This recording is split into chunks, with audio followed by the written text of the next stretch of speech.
Hi everybody, Paul here. If the cooling fan motor on your vehicle goes bad, it's really important to get it replaced as soon as possible to prevent the engine from overheating. Even if you have two cooling fans and just one of them fails, you still want to get it replaced as soon as possible. Replacing the cooling fan motor is pretty straightforward in most vehicles and pretty easy to perform. The driver's side cooling fan motor on this 2006 Toyota Camry has gone bad, which I'll be replacing in this video. To speed up this video and save time, I'm going to verbally and visually walk you through some of the steps.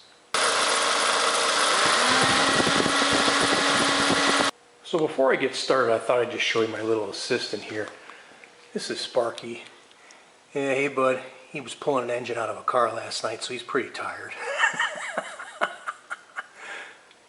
All I needed to perform this job is a 3/8 ratchet, a 6-inch extension, a 10 and 8mm socket, a screwdriver, pliers, and a gallon bucket and a funnel to take care of the antifreeze. I strongly recommend that when you replace your cooling fan motor, you buy a brand new genuine OEM. I picked this up on eBay. This is usually where I get the best price on parts. This happens to be made by Denso, which is good quality. First, disconnect the negative battery cable. It's really important that you do this because a cooling fan can turn on even with the engine turned off and no key in the ignition. Next, you want to remove about a quart of engine coolant. If you have an engine coolant reservoir, then go ahead and remove the pickup tube. Place a bucket underneath the petcock and open up your petcock here. Next, you'll need to remove your air intake and just the end here of the top of the engine coolant hose. In order to remove your air intake on this particular vehicle, I had to remove the electrical harness on the mass airflow sensor, then open up the air filter box and remove the 3 bolts on the bottom of the air filter box. That will then enable you to remove your air intake. We're going to need to remove the entire cooling fan frame, so next disconnect the main electrical connection on the cooling fan frame.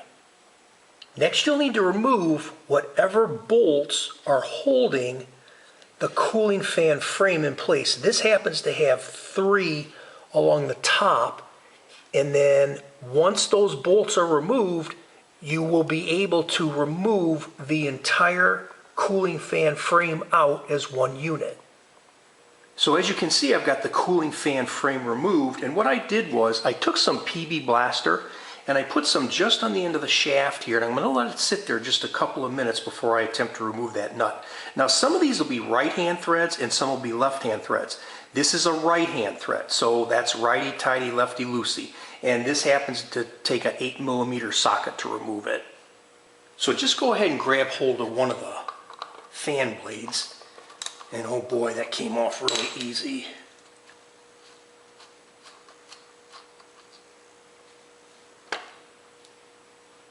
And then just push, keep your thumb on the shaft and pull up.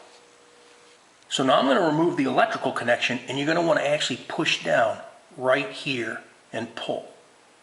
Okay, so I turn the unit over, and next we'll remove these 3 screws, remove the motor, and put the new motor in and fasten the screws back in.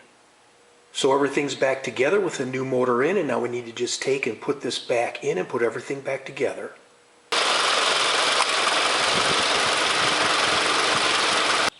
I hope you found this helpful, and if you like this video, please hit the like button below, share it with your friends, and please be sure to subscribe. God bless you and have a great day. Bye for now.